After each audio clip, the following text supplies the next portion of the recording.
ओम गंग गणपते नमः। आप सभी का आपके अपने चैनल पर बहुत बहुत स्वागत है। आज इस वीडियो में हम एक कथा सुनेंगे। सच्ची श्रद्धा ही तारती है। एक बार नारद जी को किसी ब्राह्मण ने रोका व पूछा, क्या आप ईश्वर से भेंट करने जा रहे हैं? क्या आप उनसे पूछेंगे कि मुझे कब मुक्ति मिलेगी? नारद जी ने उनकी बात मानते हुए कहा, अच्छा, मैं उनसे पूछ लूँगा। ज्यों ही नारद जी आगे चले, उन्हें एक पेड़ के नीचे बैठा एक मोची मिला। उसने नारद मुनि से उसी तरह पूछा। जब नारद मुनि बैकुंठ लोक पहुँचे तो उन्होंने उन दोनों की इच्छा पूर्ति के लिए श्री नारायण से उनकी मुक्ति के विषय में पूछा। श्री नारायण जी ने उत्तर दिया, इस शरीर को त्यागने के बाद मोची मेरे पास यहाँ आएगा। तब नारद मुनि ने पूछा, और वह ब्राह्मण?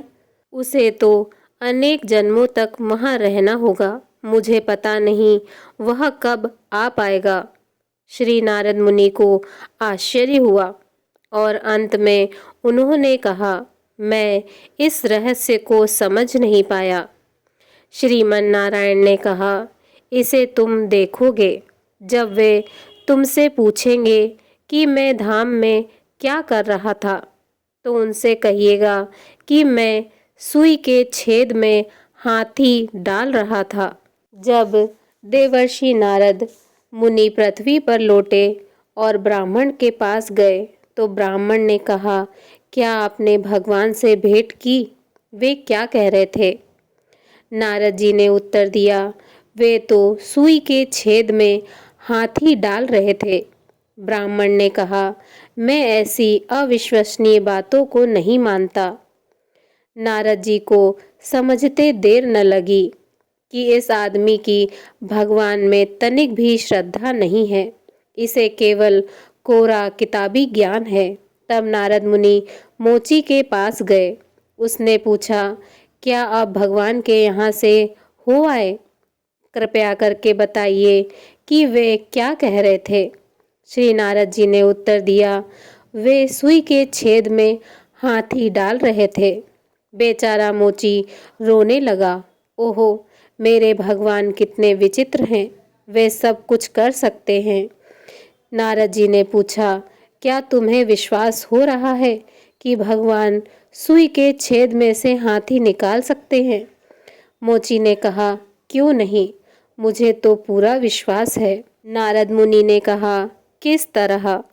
मोची ने उत्तर दिया, आप देख रहे हैं कि मैं इस बरगद के पेड़ के नीचे बैठा हूँ और उसमें से नित्य अनेक फल गिरते हैं और उन फलों के प्रत्येक बीज में से एक महान वृक्ष के ही समान एक बरगद का वृक्ष समाया हुआ है। यदि एक छोटे से बीज के भीतर इतना बड़ा वृक्ष समाया रह सकता है, तो फिर भगवान द्वारा एक सुई के छेद से हाथी निकालना कोई कठिन काम कैसे हो सकता है? इसे श्रद्धा कहते हैं। यह अंधविश्वास नहीं है। विश्वास के पीछे कारण होता है। यदि भगवान श्री कृष्ण इतने नन्हे नन्हे बीजों के भीतर एक एक विशाल वृक्ष भर सकते हैं, तो क्या उनके लिए अपनी शक्ति के द्वारा सारे लोकों को अंतरिक्ष में तैरते रखना कोई महान आश्चर्य की बात है? अगर आपको यह कथा पसंद आई हो तो प्लीज़ वीडियो को लाइक करें और इसी तरह की कहानियाँ सुनने के लिए मेरे चैनल को सब्सक्राइब करें। धन्यवाद। जय श्री राधे कृष्णा।